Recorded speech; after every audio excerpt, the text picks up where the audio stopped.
Hello, I'm McCrea and welcome to my channel. Today I wanted to talk about a memoir I read recently that I referred to in my weekly wrap-up fairly recently, and that is Cells by Gavin McCrea. And this book I just think is phenomenal in so many ways, and I kind of just wanted to talk about it in a little bit more detail than I had sort of time for in a weekly wrap-up. But essentially, go out and read this book. It's fantastic. It's essentially the short version of what I'm about to say. So Gavin McCrea has written sort of a couple of novels before, Mrs. Engels being his first, and that's the one I've read. And a big part of that book is him writing from the perspective, or sort of writing largely about and sort of through an Irish working class woman. And there's a lot in the book about how various people look down on her or overlook her because of that, and sort of can't quite seem to understand her or kind of paint her in a specific way. And I couldn't help but think back to some of that when I was reading Cells, just because so much of what happens in Cells is focused around his mother, an Irish working class woman.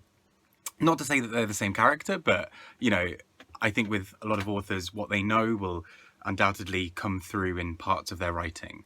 And so I think I found this a really beautiful way to kind of approach thinking about this book.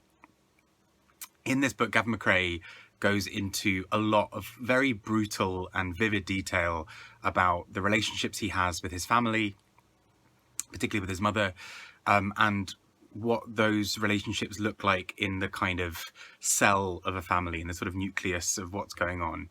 And so Cells, the title, plays sort of a couple of different roles, not only in terms of the familial sense, later on when we come to talk about disease, but also the way the book also talks about kind of individual cells of people being either imprisoned or kind of at least sort of sequestered and separated from each other in cells throughout the book. And what I think is just so phenomenal about this book is how he gets away with being so brutally honest in ways that at times he makes himself actually, you know, he's very clear about times when he has been on the wrong side, or he has been particularly brutal or unfair or unkind to people around him. And I think I found that incredibly touching throughout this book, that this is not one of those, you know, often memoirs, you know, there's a fair bit of, you know, saying like, hey, look, I did this wrong thing, but they normally sort of arrive at some kind of destination of, and everything's sort of, you know, worked out. In many ways in this book, there are so many ghosts and silences and moments where things aren't resolved by the end of this book. There are so many things that happened that he can't go back and change.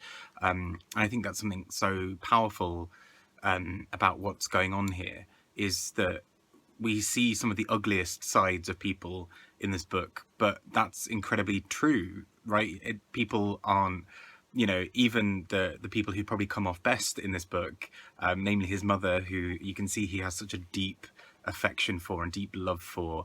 Even then we see some of her worst moments, and we see how she has hidden things or has said the wrong thing or has caused harm in various ways, and yet there's still such a deep love there because there's a recognition that something real has happened and there's a real love and beauty there. And so I think that's particularly what is special about this book. And really that's kind of the heart of it, is this relationship between him and his mother. And in many ways that relationship with his mother causes issues for other people in the book. So some of his brothers, who he doesn't mention by names but gives the initials of, sort of have various struggles within the family and their ability to kind of balance, you know, the sort of the various traumas that come with growing up in a family of any sort.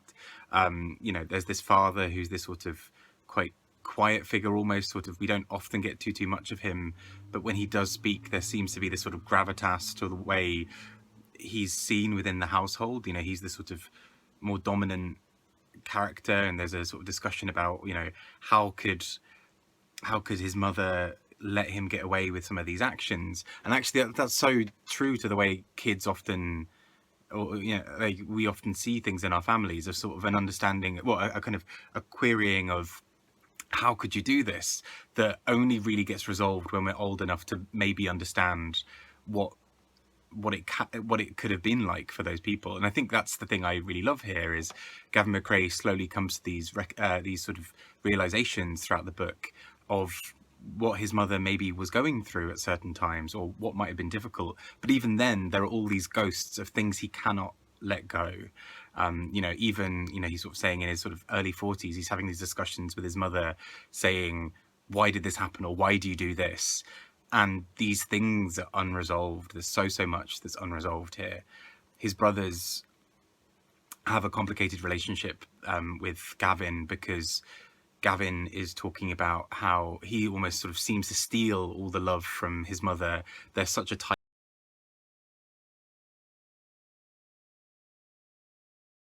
difficulties with his mother as well, which feels so true to how relationships with families can work, of these sort of complicated things of playing favorites or what have you. And it's sort of coupled with some real brutal honesty about who he is as he grows up. We learn a lot about Gavin McCrea's early relationships and the complications he has there with, going out with people who are not right for him in many ways, or who there's such a complicated aspect to their relationship, and it suddenly casts a bit more light on his mother's relationship with his father. That actually, is he replicating some of these same patterns? Is there something else that's going on here? We have this sort of lengthy love affair, almost, this sort of relationship that's very on again, off again, and a really big, startling transformation happens in Gavin McCrea's life during that moment too, where we soon learn about his HIV diagnosis in this book.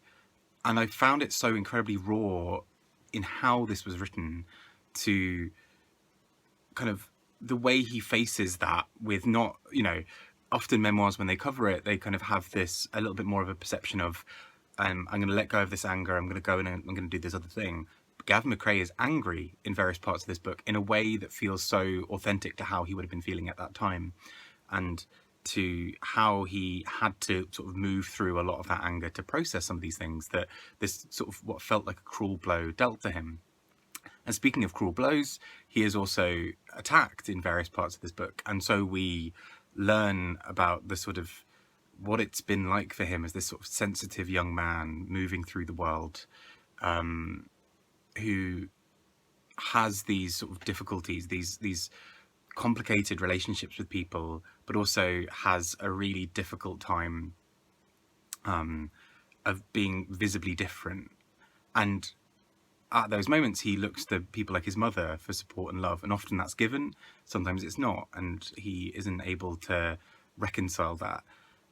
And I don't think, for at least not for a very long time, I've read a book that's so astute in understanding that complicated nature of parent and child, about how that never quite gets shaken off. Those things always sort of remain. And particularly as his mother starts to lose her memory a little bit in this book, and as they're kind of forced into sort of sharing closer and closer quarters because of lockdown, we get these little observations about how they're working together that, for me, as someone who's moved back with his parents in the last few years, and whose parents are going through various health complications, felt incredibly raw and true. And I have not seen it on paper, or on a Kindle screen, in quite this way before. And I'm just staggered by how brilliantly done this book is. It's hard to read. It is brutal. It is unflinching, but it's incredibly honest. It's incredibly beautiful, incredibly true, I think. And there's a real wisdom that comes from this, of the anger in various parts of this book transforms into something else entirely, that's a much more complicated and nuanced emotion.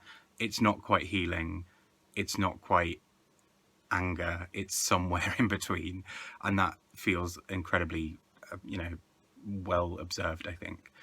So yeah, long story short, this is one of my favourite books of the year. A sort of late contender, but a very good one.